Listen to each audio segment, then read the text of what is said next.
যে 7টি অভ্যাস দূর করতে পারলে আপনিও হয়ে উঠবেন সবার প্রিয়।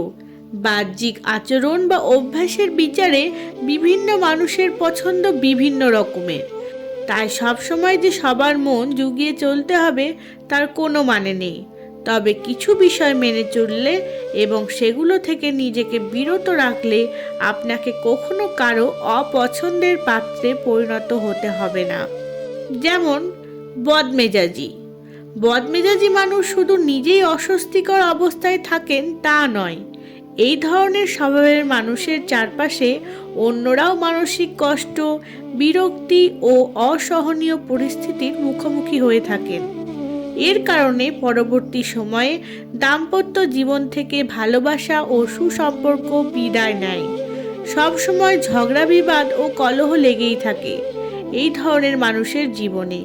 কাজে এই মানসিকতার লোকদেরও কেউ পছন্দ করে না। 2. ফোড়ন কাটা। যদিও এটা রান্নার সামগ্রী, তবে ফোড়ন কথাটা মানব জীবনের চারিত্রিক দিক থেকে অত্যন্ত বিরক্তিকর। মনে রাখতে হবে, সামনের মানুষটি আপনার মনোযোগ আকর্ষণ করতে চান, সেই জন্য গল্প কিংবা কোনো সমস্যার কথা শেয়ার করে থাকেন।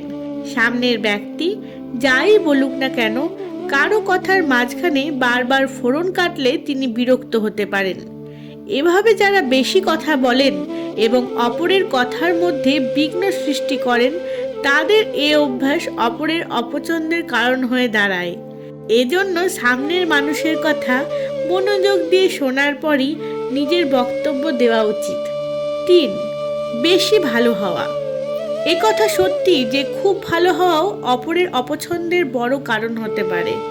কেউ কোনো বিষয়ে খুব ভালো হয়ে থাকলে সেই মানুষের সামনে অনেকে নিজেকে খুব হীন ও ছোট মনে করেন, আর সেটা অনেকেই চান না। আরেকটি বিষয় হলো, কেউ বেশি ভালো হলে লোকে তাকে অবিশ্বাস করেন, কারণ সবাই তখন মনে মনে ভাবেন এত ভালো মানুষ হতেই পারে না, আর তখনই তার দোষ খোঁজার জন্য সবাই মরিয়া হয়ে ওঠেন। ফলে বেশি ভালো লোকেরা অন্যদের থেকে দূরে সরে যেতে থাকে। 4. ব্যক্তিগত বিষয় প্রকাশ করা। বন্ধুত্ব গড়ে ওঠার আগে কিংবা কোনো মানুষের সঙ্গে পরিচয়ের শুরুতে ব্যক্তিগত বিষয়গুলো তাকে বলে ফেলা উচিত নয়, কারণ একজন মানুষ অপরকে জেনে বুঝে ওঠার আগেই এত ঘটনার বিবরণ শুনতে ভালো নাও লাগতে পারে, অথবা অতিরিক্ত ব্যক্তিগত বিষয় প্রকাশ করলে তার দুর্বল ব্যক্তিত্বের পরিচয় হয়ে উঠতে পারে। তাই খুব কাছের কেউ না হলে একান্ত ব্যক্তিগত বিষয় শেয়ার না করাই ভালো, কারণ অপরের কাছ থেকে দীর্ঘ ও অপ্রয়োজনীয় কথা শুনতে অনেকেই পছন্দ করেন না। 5. দেখানোর চেষ্টা। মনোযোগ আকর্ষণ করতে গিয়ে আমি এই করেছি, ওই করেছি, অমুকের সঙ্গে আমার যোগাযোগ আছে, এমন প্রচার সুলভ প্রচেষ্টা এবং নিজেকে প্রয়োজনের তুলনায় বেশি বড় দেখাতে গিয়ে অপরের কাছে অপছন্দের কারণ হয়ে দাঁড়ায়। আবার কারো সঙ্গে পরিচয়ের সময় দেখা যায় অনেকে নিজের যাবতীয় গুণ উজাড় করে দিতে গিয়ে সামনের মানুষটির মৌখিক বাহবা পেলেও প্রকৃতপক্ষে হয়ে ওঠেন অপছন্দের মানুষ। অনেকে আবার অপরের কাছে নিজের উদারতার কথা কিংবা অন্য কাউকে সাহায্য করার মতো কৃতিত্ব দেখাতে চান।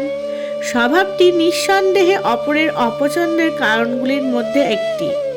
আবার সামনের মানুষকে যদি আমি মনে মনে অপছন্দ করি, তাহলে স্বাভাবিকভাবে তিনিও আমাকে অপছন্দ করবেন। অপছন্দের বিনিময়ে কেবল অপছন্দই পাওয়া যায়। 6. আবেগ লুকানোর চেষ্টা। অনেকেই আবেগ অনুভূতি লুকানোর চেষ্টা করে থাকেন।